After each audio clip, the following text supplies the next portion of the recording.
बिस्मिल्लाहिर्रहमानिर्रहीम, अस्सलाम वालेकुम। मैं हूँ आपकी मेज़बान नदा आसिफ। नाज़रीन, बिलावल भुट्टो ज़रदारी साहब का बड़ा ऐलान, वो कहते हैं कि मतलब सरप्राइज़ का बड़ा ऐलान उन्होंने किया है। वो कहते हैं कि साबित हो गया है कि पीपल्स पार्टी कराची के लिए डिलीवर कर सकती है। और इसके साथ साथ आपको बताएं कि जिस तरह से बलदियाती इलेक्शन की तारीख करीब है, सियासी जमातें एक्टिव हो गई है, कहीं कॉर्नर मीटिंग्स हो रही हैं, कहीं इजलास बुलाया जा रहा है।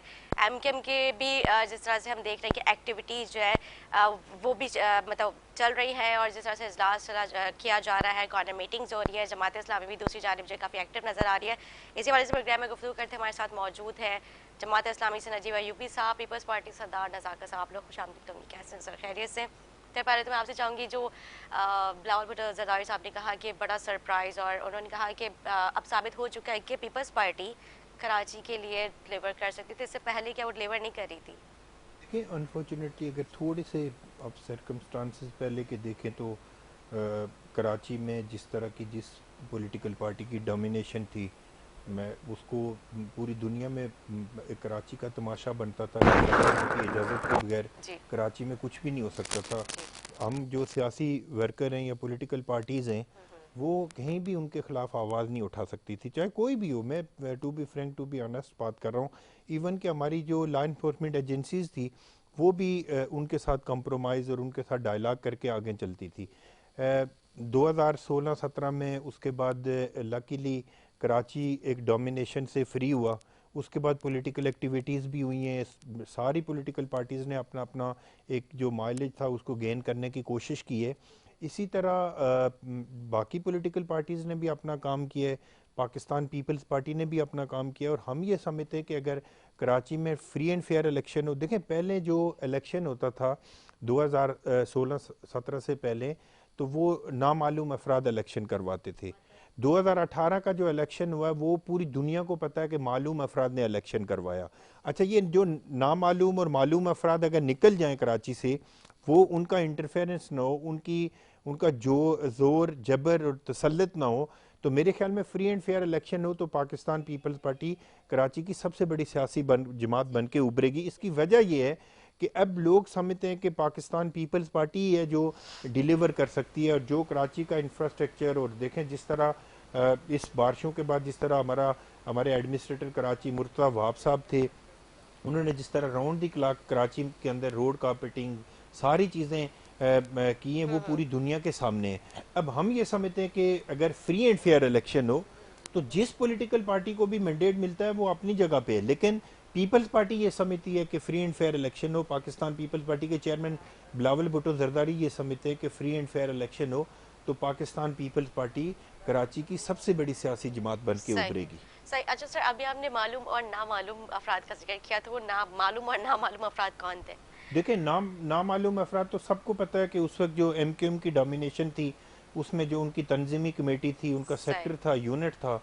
इसमें नजीब साहब भी सेकंड करेंगे। मैं उस दौरान भी यही बात करता था, मैं आज भी यही बात कर रहा हूँ कि एमक्यूएम का जो मिलिटेंट विंग था कराची के अंदर, वो इतना ज़्यादा स्ट्रॉन्ग था कि उनके खिलाफ कोई भी बात नहीं करता था। सही। अच्छा, बहुत सारे जमात इस्लामी के, पीपल्स पार्टी के, बाकी पॉलिटिकल पार्टी के वर्कर उससे विक्टिमाइज हुए हैं, शहीद हुए हैं, लोगों ने अपनी जानों के नजराने पेश किए हैं। सही। 2018 का जो आप मालूम अफराद का पूछना चाह रही हैं, तो वो हमारी 2018 की जो मिलिट्री स्टैब्लिशमेंट थी, उसने पाकिस्तान कराची के ऊपर एक ऐसी सियासी जमात को मुसल्लत किया है, ऐसे लोगों को मुसल्लत किया है जिनकी काउंसलर बनने की कैपेसिटी नहीं थी, उनको एमएनए एमपीए बना के प्रोविंशियल और फेडरल में असेंबलियों में भेजा है।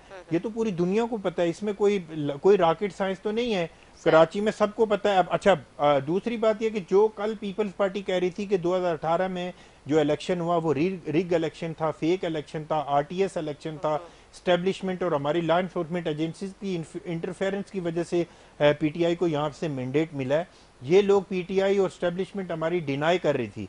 जबकि आर्मी चीफ ने अपनी जो आखिरी स्पीच की है उसमें एडमिट किया कि हमारी इंटरफेरेंस थी और हमने जनवरी से इंटरफेरेंस को ख़त्म किया है। सही। अब हम ये समझते हैं कि आज़ादाना, मुनसिफाना और गैर जानिबदाराना तौर पे इलेक्शन हो जिसमें किसी भी इदारे का कोई इन्फ्लुएंस न हो, चाहे हमारी ठीक है। मिलिट्री स्टैब्लिशमेंट है, सिविल ब्यूरोक्रेसी है, जुडिशरी है। आपको याद होगा कि उस वक्त एक जज थे साकिब निसार साहब, जी वो बिल्कुल। उनका रोल तारीख में मेरे ख्याल में उन्होंने जिस तरह अदलिया का मुंह काला किया है उसका पूरी दुनिया के सामने है। तो ये सारी चीज़ें अगर क्लियर होंगी, सारे अपनी अपनी डोमेन में रह के काम करेंगे, फ्री एंड फेयर इलेक्शन होगा, तो पाकिस्तान पीपल्स पार्टी ये समझती है, पाकिस्तान पीपल्स पार्टी के चेयरमैन बिलावल भुट्टो जरदारी जी समझते हैं कि पाकिस्तान पीपल्स पार्टी वो वाहिद सियासी जमात है जो पाकिस्तान के अंदर लिबरल डेमोक्रेटिक कायद आज़म मोहम्मद अली जिन्ना का जो नज़रिया था, जो शहीद जुल्फ़िकार अली भुट्टो और जी मोहतरम बेनज़ीर जी। भुट्टो का नज़रिया था, उसको रिप्रेजेंट करती है। और पाकिस्तान के जो कराची के जो बिलखसूस जो पढ़े लिखे लोग हैं वो पाकिस्तान पीपल्स पार्टी को इंशाल्लाह वोट करेंगे। और पीपल्स पार्टी को कराची से अगर नहीं भी वोट मिलता, मैं एक मिसाल आपको जी देता हूँ जी। कि कराची में डिस्ट्रिक्ट कोरंगी है, डिस्ट्रिक्ट कोरंगी में पाकिस्तान पीपल्स पार्टी का एक काउंसलर भी नहीं है, लेकिन पाकिस्तान पीपल्स पार्टी ने सबसे ज्यादा काम डिस्ट्रिक्ट कोरंगी में ठीक है। किए। अगर कोई आपकी कैमरे की आंख दिखा सकती है या कोई वहां पे विजिट करना चाहती है, तो हमने जितने प्रोजेक्ट किए हैं इसके ऊपर एक प्रोग्राम भी हो सकता है कि सिर्फ डिस्ट्रिक्ट कोरंगी के अंदर हमने कितना ज्यादा काम किया लेकिन है सर मेन ड्रेनेज के करंगी हवाले वाला से। रोड भी बनवा दिया, वो भी बहुत जरूरी है, सारी चीजें उसको आपके बनना। सामने, मैं समझता हूँ कि अब जिस तरह मिलिट्री एस्टेब्लिशमेंट का इन्फ्लुएंस खत्म हुआ जी है, जी। वो जो एमक्यूएम का मिलिटेंट विंग था वो अपनी अपनी जगहों पे खत्म ठीक हुआ है। है। अब फ्री एंड फेयर कराची है, मेरे ख्याल में पाकिस्तान पीपल्स पार्टी इंशाल्लाह बेहतर तरीके से डिलीवर ठीक है करेगी। जी। नजीब अयूबी साहब आप क्या समझते हैं? दरअसल बातें तो बहुत सारी हो जी सकती हैं, जी। कारकर्दगी के ऊपर भी बात हो सकती है। आ, नज़ाकत साहब ने जिस अंदाज में एमक्यूएम और दीगर जमातों को लिया है, हकीकत तो यही है। लेकिन सवाल ये पैदा होता है कि इस वक्त तो सारे ये नामालूम हो या मालूम हो, सही। वो सब पीपल्स पार्टी के साथ मिले हुए हैं। हाँ जी। तो या तो ये हमें बेवकूफ़ बना रहे हैं या आवाम को बेवकूफ़ बना रहे हैं। ठीक। अच्छा, दूसरी बात ये है कि उस तरफ से भी यही बात होती है कि हम सब मिले हुए हैं। और असेंबली के फ्लोर पे इजहारुल हसन ख्वाजा ने कहा था जी जी। कि मिल के खाते हैं। तो जब मिल के खाने वाला चक्कर तय कर ही लिया है और मिल के खाते हैं जी, बहुत सारी चीजें मिल के खाना और पीना होता है, ठीक है। तो वो सारी वीडियो सोशल मीडिया के ऊपर सही, मौजूद हैं। सही। अच्छा, बाकी ख्वाब देखने पे तो कोई पाबंदी है नहीं। ठीक।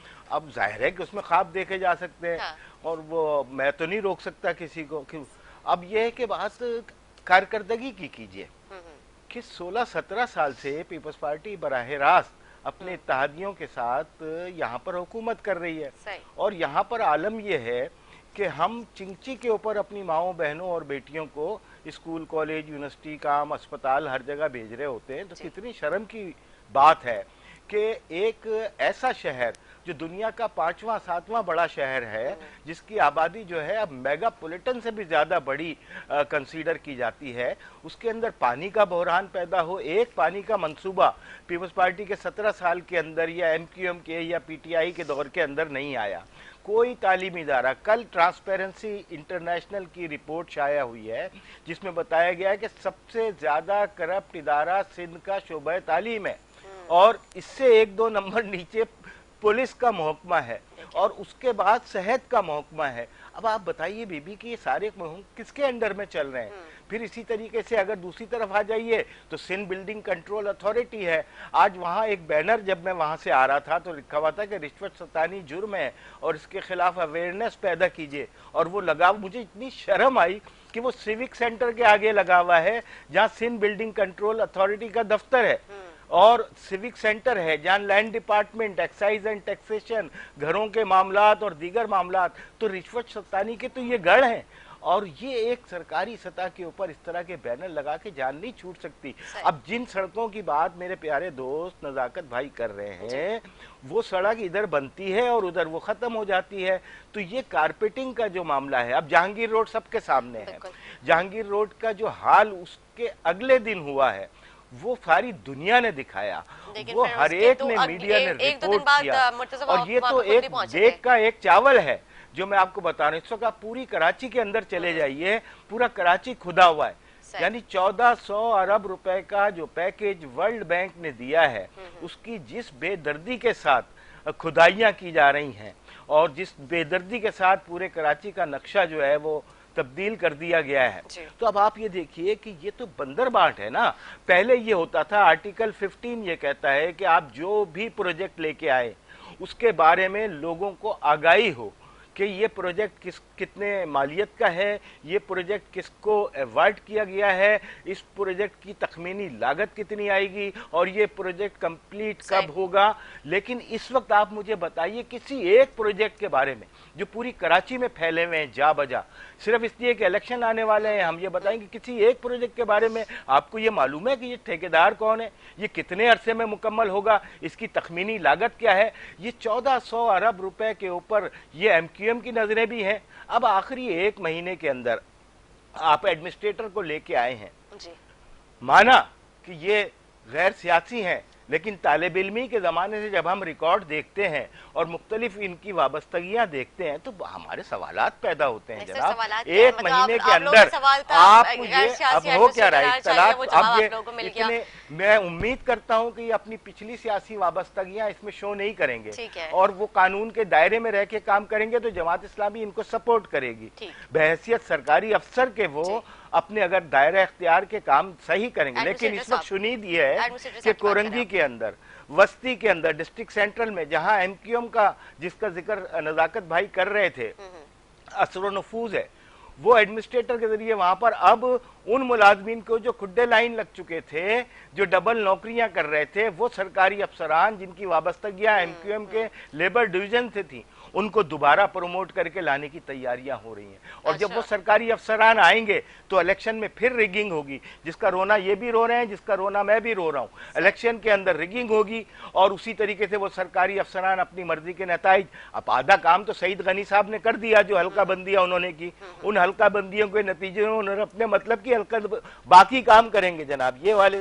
तो ये एक खदशा है, इस खदशे को पेशे नजर हम ये कहते हैं कि हम एडमिनिस्ट्रेटर साहब से अच्छी तवक्को रखते हैं, लेकिन अगर उन्होंने 22 का मुजाहरा किया, उन्होंने अपनी वाबस्तगियों का फायदा उठाना शुरू किया और किसी को मराद देनी शुरू की तो हम इनका पीछा करेंगे। दूसरी अहम बात यह है कि पीपल्स पार्टी, मैं समझता हूं, अपने दोस्त के सामने कह रहा हूं कि इंतखाबात में संजीदा नहीं है, वो शहर को बल्दियाती इंतखाबात नहीं देना चाहती।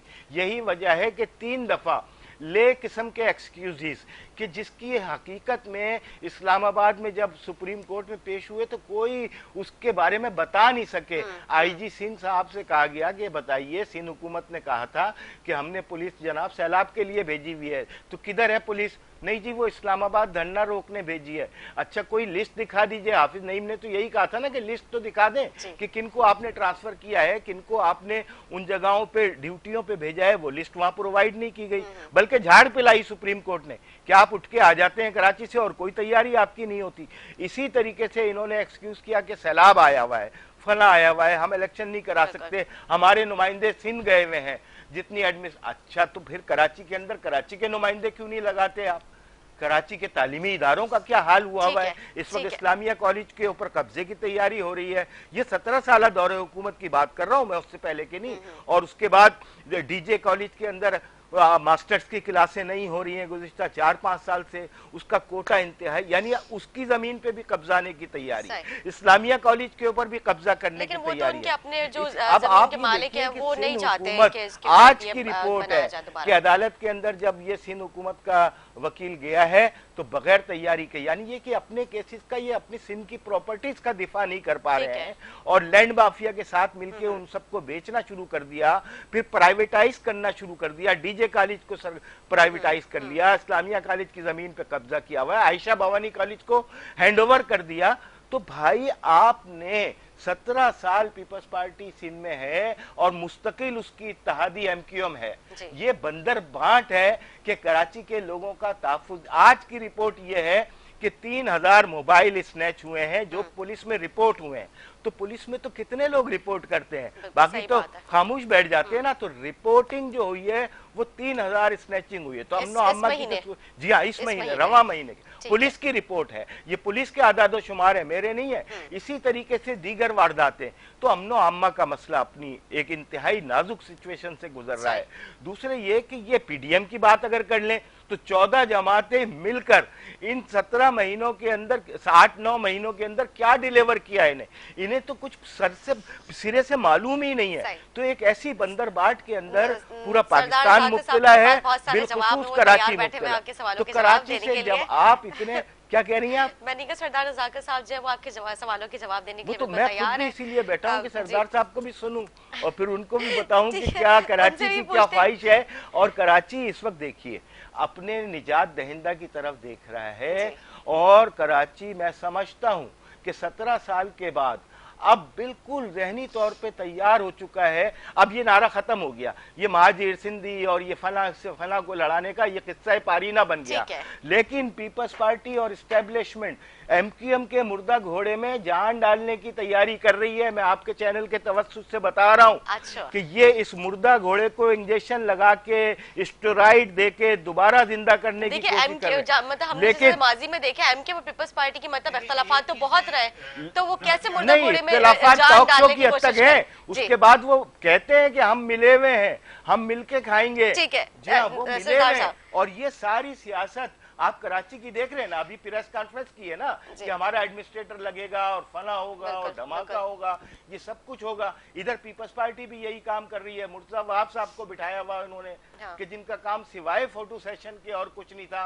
सब पूरी दुनिया ने ये बात देखी ठीक है। है मैं कि सरदार कराची रजाकर में साहब से बारिश जानती हूँ होनी आप है। क्या कहेंगे उस सर, वक्त ये बहुत कहाँ सारे पर थे? सवाल आपके सामने हैं, किन किन का जवाब देंगे?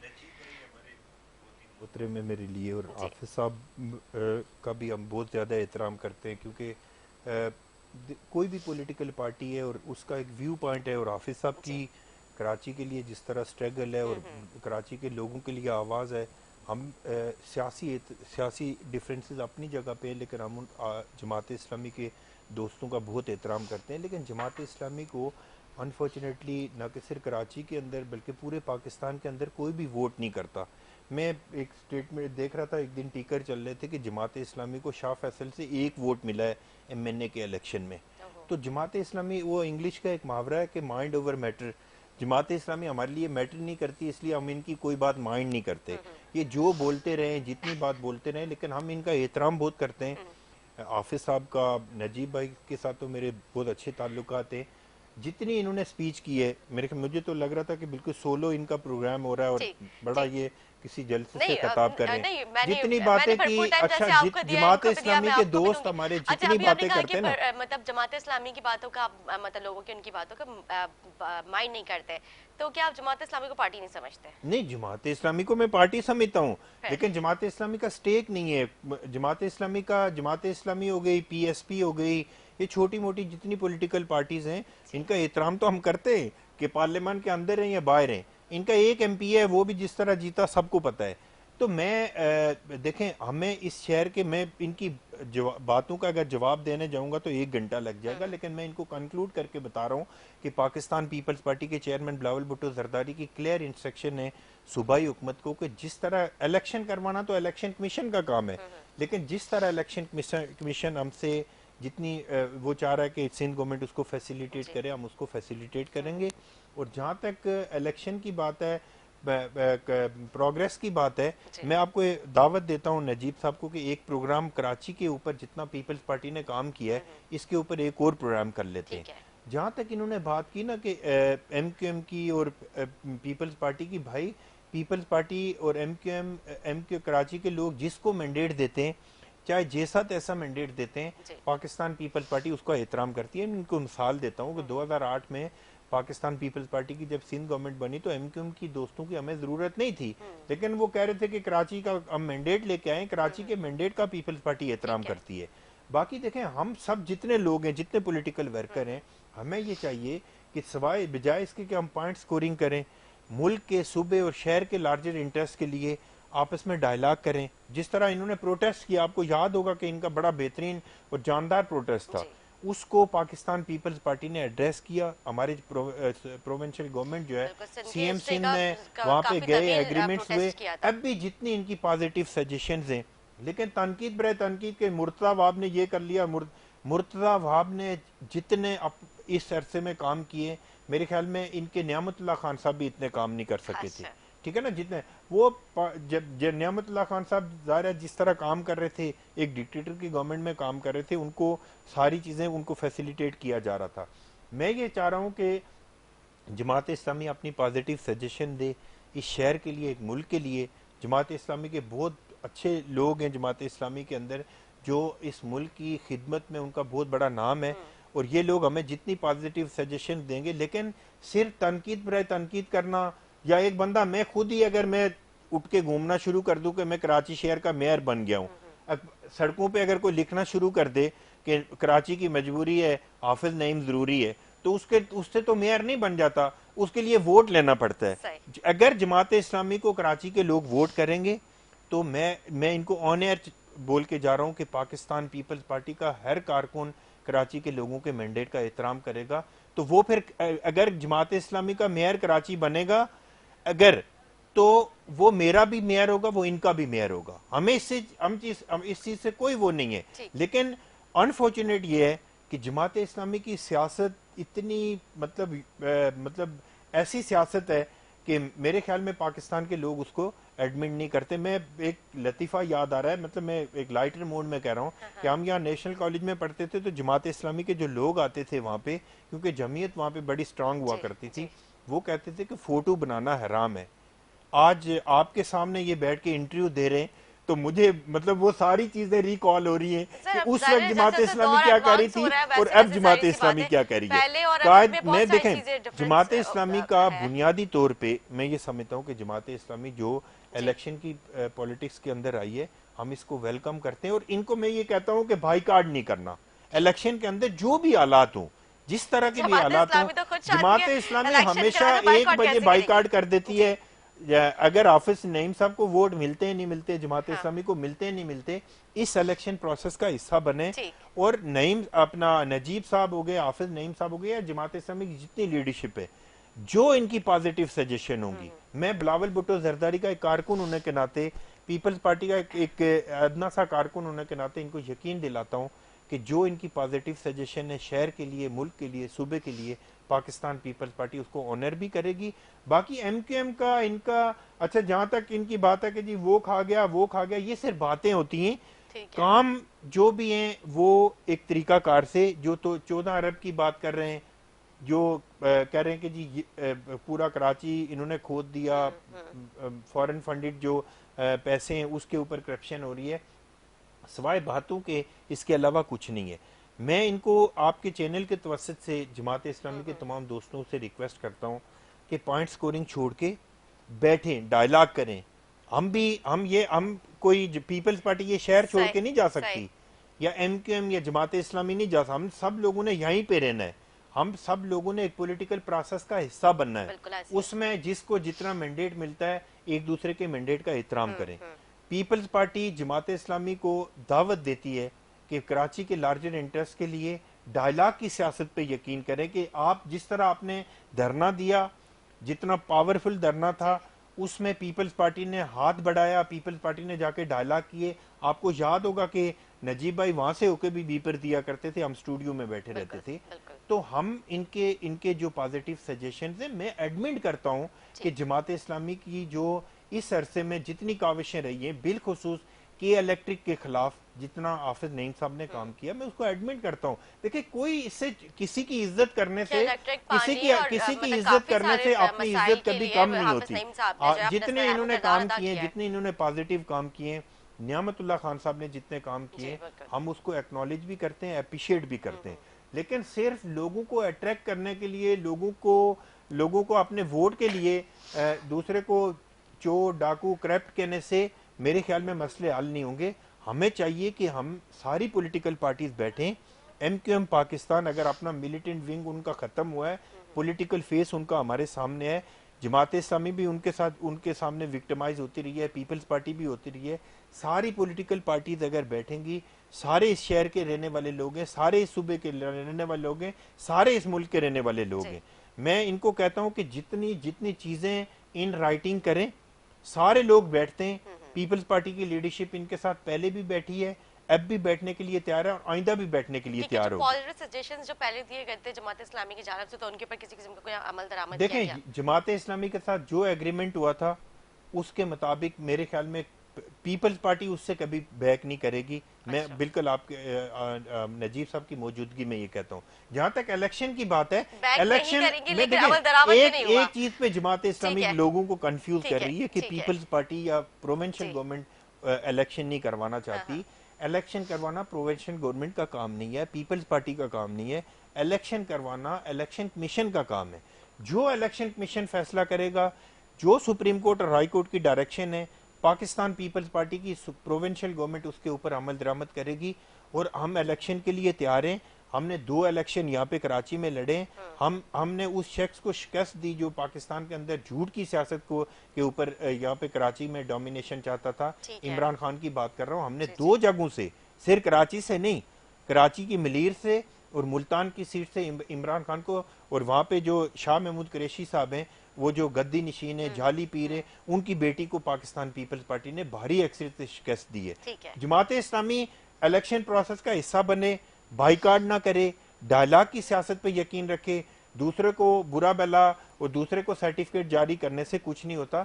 इन दोस्तों को मैं कहता हूं कि मेन स्ट्रीम के अंदर आएं, पॉलिटिकल डायलॉग करें और हम ताकि इस शहर को आगे लेके जा सकें। ठीक है जी, गुफ्तगू जारी रहेगी। एक शॉर्ट ब्रेक लेते हैं। ब्रेक के बाद नजीब साहब से उनकी राय जानते हैं। हमारे साथ रहे।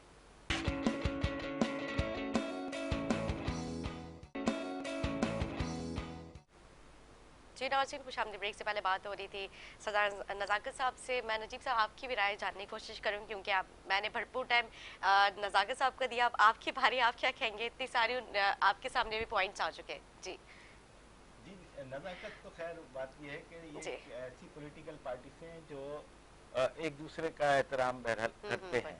दीगर सियासी पार्टियों में ये पेशेंस नहीं है, और उसी वजह से हम इजी होके एक दूसरे पे तनकीद भी कर लेते हैं। अच्छा, जो भी बातें मैंने कही हैं, नज़ाकत उसमें बराह रास्त मुखातिब नहीं है, मैं तो पब्लिक के साथ बात कर रहा हूँ, और वो तो सारी फैक्ट है ना। मिसाल के तौर पे तालीमी इदारों के अंदर जब हम लूटमार की बात करते हैं तो उसमें हम कोई नज़ाकत की बात नहीं कर रहे हैं, हम मजमूई तौर पे एक सिस्टम की बात कर रहे हैं, एक गवर्नमेंट की बात कर रहे हैं कि जो 17-18 साल से इस पे मुसल्लत है कराची के ऊपर। अब आप ये देखिए कि वो टेबलों का स्कैंडल किसका था कि जो हजारों रुपए के अंदर जो है वो खरीदी गई, चंद 100 की चीज हजारों रुपए में खरीदी। ये तो रिपोर्ट हो चुका। इसी के अलावा सिंध के अंदर जो सैलाब की चीजें गई हैं, इमदादी प्रोग्राम हुए हैं, वो क्या थे, किधर चले गए, और वो ये मैं भी नहीं कह रहा, ये तो मीडिया कह रहा है। फिर इसी तरीके से अगर हम कारकर्दगी की बात करें, आप तो ये कह रहे हैं कि हमारे पास मैंडेट नहीं है। ठीक है, जिस किस्म के इलेक्शन आपने कराए, आप हम पे ये ताना भी दे रहे हैं कि हम बाइकाट कर देते हैं। इस वक्त तो बाइकाट आप लोग कर रहे हो। 3 दफा आपने इलेक्शन को मुख्तलिफ हीले बहानों से पीछे किया है, मना कर दिया है, माजूरी जाहिर कर दी है कि हम नहीं करवा सकते। तो बाइकाट तो आप लोग कर रहे हैं, और हम तो जनाब आपको पकड़ के ला रहे हैं। आपको हाफिज साहब कह रहे हैं कि हम तुम्हें भागने नहीं देंगे, यानी सुप्रीम कोर्ट से अपना। ये ठीक है कि इलेक्शन कमीशन ने कराना है, लेकिन आपके पास 17 इदारे हैं। 17 इदारों के जो चेयरमैन हैं, जो डायरेक्टरान हैं, उनसे आप लेटर लिखवाते हैं कि कह दो कि हमारे पास नफरी नहीं है, कह दो कि हम मसरूफ हैं, कह दो कि टेस्ट मैच हो रहा है, कह दो कि वनडे मैच हो रहा है, सैलाब आ गया। ये आपकी आशी उसके ऊपर लिख के दे देते हैं। तो सारे हथकंडे तो आप इस्तेमाल करते हो, और फिर आप कहते हो कि जी हम इलेक्शन कराएंगे जमात के बाद। अगर जमात के वहां मैंडेट नहीं है तो आप 3 दफा बाइकाट करके भाग क्यों रहे हैं भाई? जमात इस्लामी आपको भागने नहीं देगी, इसलिए कि जमात इस्लामी दर हकीकत अगर एप्पल टू एप्पल कंपेयर करो ना, इनका तालीम में मैं बताऊं, तालीमी इदारों का बेड़ा गर्क कर दिया है। जितने शहीद भुट्टो के नाम से, बेनजीर के नाम से, फला के नाम से, धमाके के नाम से इन्होंने कॉलेजेस रखे थे, एक तालिब इल्म भी 33% नंबर नहीं लेके आया।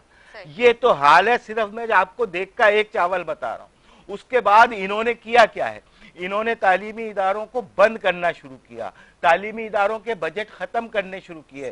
327 अरब रुपए का बजट है तालीमी इदारों का। कहां लग रहा है वो, बताइए आप मुझे। किसी तालीमी इदारे में आपने पढ़ाई होते हुए देखी है?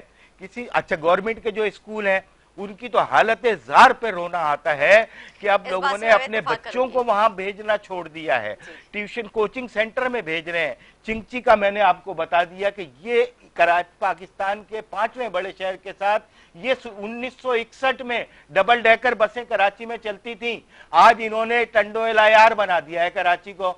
ये कर रहे हैं मसावात सिंध में बैठ के। अब ये जवाब देते रहेंगे। अब आ जाइए पानी के मंसूबे पे आ जाइए। जी। Peoples Party, MQM, Peoples Party, MQM, PTI, ये सारे भानमती का कुंभा मिलके, इन भानमती के कुंभों ने एक बूंद पानी का इजाफा नहीं किया। वही बड़े मियां नेमतुल्ला खान और वही बड़े मियां अब्दुल सत्तार अफगानी, जिन्हें अवाम का मैंडेट हासिल था, उन्होंने 4 अरब से 41 अरब रुपए केएमसी बल्दिया का बजट रखा।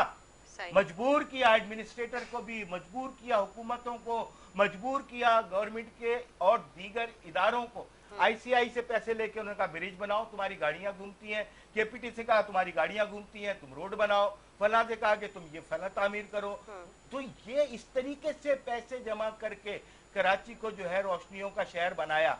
बिजली का मंसूबा के इलेक्ट्रिक इनके दौर में फरोख्त हुई और कितने रुपए में फरोख्त हुई? नहीं, वो सारा बद्दा तो यही था ना पीपल्स पार्टी के, और वो सबको उन्होंने नौकरियों पे, अब भारी मराहत के ऊपर नौकरियों पे रखा। उसके बाद जनाबे आली 16 अरब रुपए में तो इस वक्त एक बिल्डिंग खरीदी जाती है पूरी के इलेक्ट्रिक, जिसका नाम था कराची इलेक्ट्रिक सप्लाई कारपोरेशन।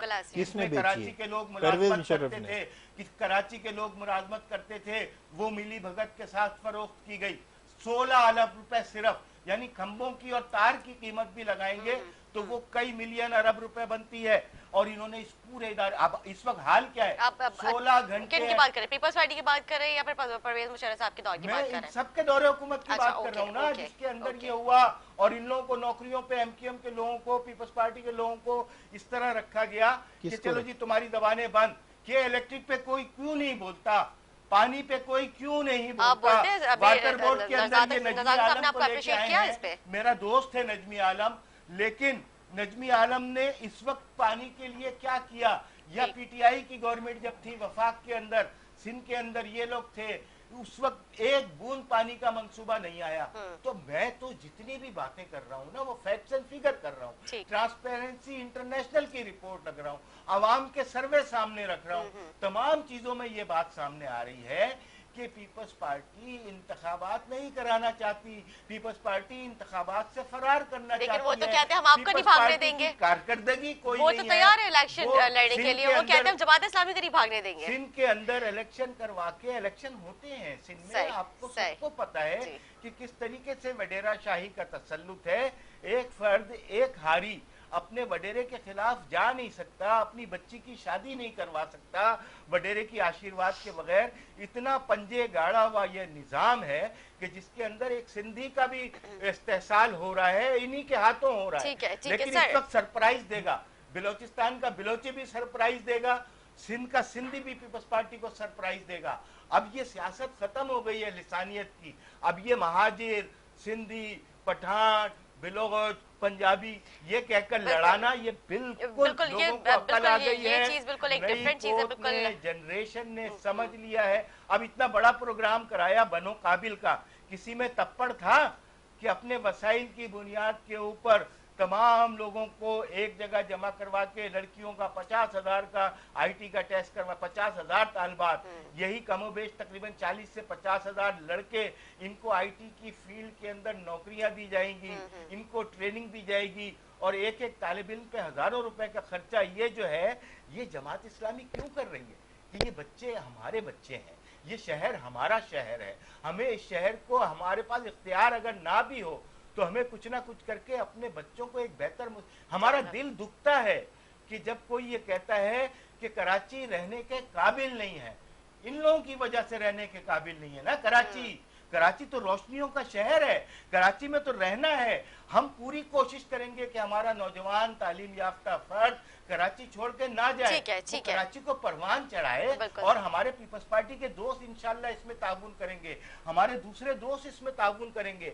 अभी आप देख रहे हो कि जब अच्छी चीज नारा लगाया जाता है तो अल्हम्दुलिल्लाह जो मुख्तलिफ पार्टियों में दोस्त यार बैठे हुए हैं वो हमारे साथ, मुझे याद दिलाया धरने का, तो नजाकत ने मुझे सपोर्ट किया था टीवी शो में बैठ के। इसी तरीके से दूसरी पार्टियों के अंदर जो लोग आप ही कर रहे हैं, वो यही बिल्कुल वो यही कह रहे हैं कि अगर इनके कोई अच्छे सजेशंस होंगे तो मुझे एक्सेप्ट करेंगे, साथ में बैठेंगे टेबल पे। नहीं, कराची की आवाज है, वो पीपल्स पार्टी के वर्कर की भी आवाज है, वो एमक्यूएम के जितने लोग मायूस हो चुके हैं वो उनकी भी आवाज है। देखिए जी, हाफिज नईम, एक मायूसी के अंदर उम्मीद की किरण है, तो वो उम्मीद की किरण इररिस्पेक्ट ऑफ पॉलिटिकल पार्टी एफिलिएशन, सबके सब हाफिज नईम को निजात दहिंदा की सूरत में देख रहे हैं।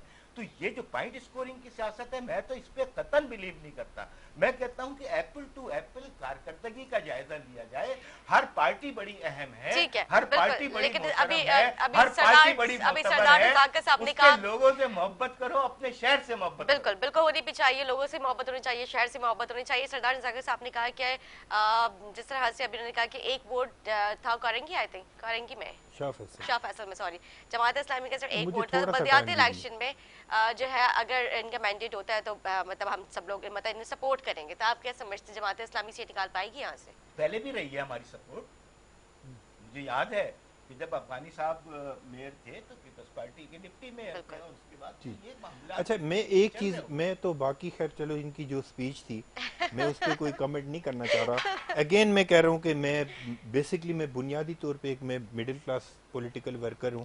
मैं जमात इस्लामी के तमाम पॉलिटिकल वर्कर का, एमक्यूएम के जो रियल पॉलिटिकल वर्कर हैं या कोई भी पॉलिटिकल पार्टी के वर्कर्स हैं, मैं उनका बहुत ज़्यादा एहतराम करता हूँ।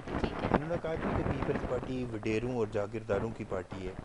देखें, कराची से जिन लोगों को पीपल्स पार्टी ने ओहदे दिए, सेनेटर बनाया, MNA MPA बनाया, आप उनकी हालात ज़िंदगी भी देख लें कि वो किस तरह मिडिल क्लास और लोअर मिडिल क्लास। अभी मैं इनको ताज़ा मिसाल देता हूँ। हमारे वकार मेहंदी साहब सेनेटर बने।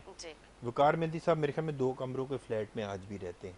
सईद गनी साहब चेनेसर कोर्ट से सेनेटर बने। आजिज़ दामरा साहब मेरे ख्याल में 120 घर के घर में रहते हैं। कृष्णा कोहली, और कृष्णा कोहली जब टिकट के लिए अप्लाई करने आई है जमात इस्लामी, देखें प्रचार करना तो आसान होता है ना, लेकिन अमली तौर पे उसका सबूत देना।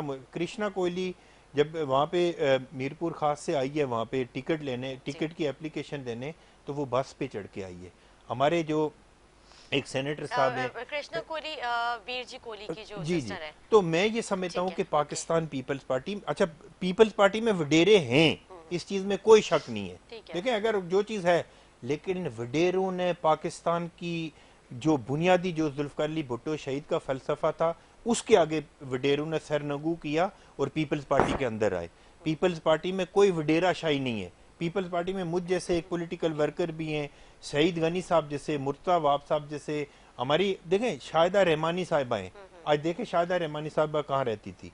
पीपल्स पार्टी ने बुनियादी तौर पे जो गरीब आम लोग थे, पीपल्स पार्टी के जो वर्कर थे, उनको वहाँ पे फैसिलिटेट किया और पाकिस्तान के ऐवानों के अंदर लेके गए। आज हमारे MPA जो ह्यूमन राइट्स के मिनिस्टर भी हैं, सुरिंदर वेलासाई साहब, वो थर से ताल्लुक है। मैं उनके घर पे गया हूँ, लिटरली मुझे आज भी मेरे ख्याल में कोई आज भी वो पक्का घर नहीं है, कच्चे घर से वो ताल्लुक रखते हैं। ह्यूमन राइट्स के मिनिस्टर हैं यहाँ पे सिंध के अंदर। तो पीपल्स पार्टी ने मैं मानता हूं कि पीपल्स पार्टी के अंदर वडेरे हैं, लेकिन वडेरों ने पीपल्स पार्टी के जो बुनियादी मंशूर था उसके आगे सरनगू हुए, तो पीपल्स पार्टी ने उनको फैसिलिटेट किया। पीपल्स पार्टी सिर्फ वडेरों की पार्टी नहीं है। पीपल्स पार्टी में अगर वडेरों को भी अगर टिकटें मिलती हैं तो पीपल्स पार्टी में 60% गरीबों को भी टिकटें मिलती हैं। पीपल्स पार्टी का जो गरीब वर्कर है, आम वर्कर है, उसको भी टिकटें पाकिस्तान पीपल्स पार्टी देती है। पीपल्स पार्टी का मैं अभी एक भूल रहा हूँ, हमारे सेनेटर थे, सेनेटर है क्रिश्चियन, उनका नाम मेरे जहन से निकल रहा है, वो बिलावल है, उसमें जब एप्लीकेशन देने गए टिकट की तो वो अपनी मोटरसाइकिल पे गए। आज भी उनके पास मोटरसाइकिल है और उसी तो पे ट्रैवल करते हैं। बिल्कुल उसी पे ट्रैवल करते हैं। मैं नाम अभी मेरे जहन से निकल गया। तो मैं ये कह रहा हूँ कि पीपल्स पार्टी हो, जमात इस्लामी हो, हम लोगों ने बुनियादी तौर पे देखें, पाकिस्तान पीपल्स पार्टी का जो 65% इस वक्त जो आबादी है वो नौजवानों के ऊपर है। पाकिस्तान पीपल्स पार्टी नौजवान, आज का नौजवान बाशऊर नौजवान है, जो कायद आज़म मोहम्मद अली जिन्ना की जो फिलॉसफी है उसके ऊपर बिलीव करने वाला नौजवान है। उसके सामने पाकिस्तान की तमाम पॉलिटिकल पार्टीज की लीडरशिप भी है। पाकिस्तान पीपल्स पार्टी की चेयरमैन बिलावल भुट्टो जरदारी पाकिस्तान के शायद वाहिद लीडर हैं कि जिन्होंने टॉप टू बॉटम अपने कारकुनों को, लीडरशिप को कहा कि किसी की जिंदगी, जाती जिंदगी के ऊपर आपने बात नहीं करनी। आपने जिस फोरम पे भी जाके बात करनी, आपने ये प्रूव करना है कि हम पढ़े लिखे लोग हैं, महज़ब लोग हैं, हम दूसरे की सियासी फिलोसफी का एहतराम करते हैं। जमात इस्लामी के हमारे 100 डिफरेंसेस, इन्होंने बात की ना कि हमने ये कर लिया, हमने ये खा लिया, सैलाब में ये खा लिया। मैं इस तरह 20 चीजें इनके ऊपर कर सकता हूँ कि जमात इस्लामी जब से मैंने होश संभाला है, जमात इस्लामी चंदा जमा करती है। आपको याद होगा कश्मीर के ऊपर चंदा जमा किया, फिलिस्तीन के ऊपर सही। चंदा जमा किया, लेकिन हम ये एलिगेशन तो नहीं लगा सकते इनके ऊपर, क्योंकि हमें इनका काम नजर आ रहा है। हम एहतराम करते हैं, काजी हुसैन अहमद साहब का हम एहतराम करते थे। आज इनके जो जमात इस्लामी के अमीर हैं, मैं सराजुल हक साहब, उनका पाकिस्तान की कोई भी ऐसी पॉलिटिकल पार्टी का वर्कर नहीं है जो सराजुल हक साहब का एहतराम नहीं करता। बिल्कुल ऐसी है। मैं उनका एक दिन जियो के साथ देख रहा था कि जिस घर के अंदर रहते हैं, हमें खुशी होती है कि एक middle class, lower middle class लोग असेंबलियों के अंदर जाते हैं, सेनेट के अंदर जाते हैं। मुझे आज वाकया ठीक है। भी याद आ रहा है कि जब वो पेशावर से एक बस में बैठ के लाहौर में आ रहे थे, वो केपीके के सीनियर मिनिस्टर थे, जी। तो लोग, आम लोग उनको देख के हैरान हुए। तो इस तरह पीपल्स पार्टी के अंदर भी 60% लोग गरीब लोग भी हैं। अच्छा, इनकी पार्टी में भी बहुत ऐसे लोग हैं बिल्कुल जो ऐसी बहुत है। पैसों वाले हैं, वडेरे भी हैं, जागीरदार भी होंगे। हम उनको पाकिस्तान से निकाल तो नहीं सकते, पाकिस्तान के पॉलिटिकल सिस्टम और पॉलिटिकल जो प्रोसेस है उसको हटा तो नहीं सकते। जी। लेकिन पीपल्स पार्टी ने शहीद जुल्फकार अली भुट्टो का जो फलसफा था, जो मोहतरम बेनजीर भुट्टो का फलसफा था, उसके उसकी डोमेन में आके, उसके दायरे में आके अगर कोई वडेरा शामिल होता है, जो कोई गरीब आदमी शामिल होता है, कोई भी आदमी शामिल होता है, तो वो पीपल्स पार्टी का हिस्सा बन सकता और है। पीपल्स पार्टी के रूल के मुताबिक चलता है। देखें, पीपल्स पार्टी जी। के रूल के मुताबिक चलता है। ठीक बाकी है, देखें, ठीक पॉइंट है। स्कोरिंग के लिए मैं इस पॉइंट स्कोरिंग से निकल के बात करना चाह ठीक रहा है, हूँ। आज ठीक भी है। मैं एक प्रोग्राम से आ रहा हूँ प्रेस क्लब में, वहां पे भी मैंने दोस्तों से ये बात की कि हमने एक लाउड एंड क्लियर मैसेज देना है पाकिस्तान के इदारों को, पाकिस्तान की अदालतों को, पाकिस्तान की सिविल ब्यूरोक्रेसी को, कि पाकिस्तान की तमाम पॉलिटिकल लीडरशिप जो होती है ठीक वो है। मैच्योर हो चुकी है, और जी। हमें एक दूसरे का जाती एहतराम कभी बिल्कुल खत्म ठीक कह नहीं रहे हैं, करना। बिल्कुल हमारे पास हमने ये टाइम बहुत आज शॉर्ट। ये मैसेज देना है, मैंने और नजीब साहब ने, कि बेशक हमारे पॉलिटिकल डिफरेंसेस हैं, हम पॉइंट स्कोरिंग भी करते जी। हैं, लेकिन हमें आपस के रिश्ते, ताल्लुक और इस चीज सारी भाई बंदी को और जो बरादराना ठीक हमारे है। ताल्लुकात है उसको खत्म नहीं करना, बिल्कुल, बल्कि बिल्कुल। डायलॉग के जरिए आगे चलना है। ठीक है जी, बहुत शुक्रिया सरदार नज़ाकत साहब, नजीब साहब, मैं आपका भी शुक्रिया अदा करूंगी, आप लोगों ने अपना टाइम दिया। उम्मीद करती हूँ मेरे नाज़रीन को हमारा प्रोग्राम अच्छा लगा। इसी के साथ अपनी मेज़बान अदा से इजाज़त, मुझे मेरे मेहमानों को मेरी पूरी टीम को दुआ में याद रखें। अल्लाह हाफ़िज़।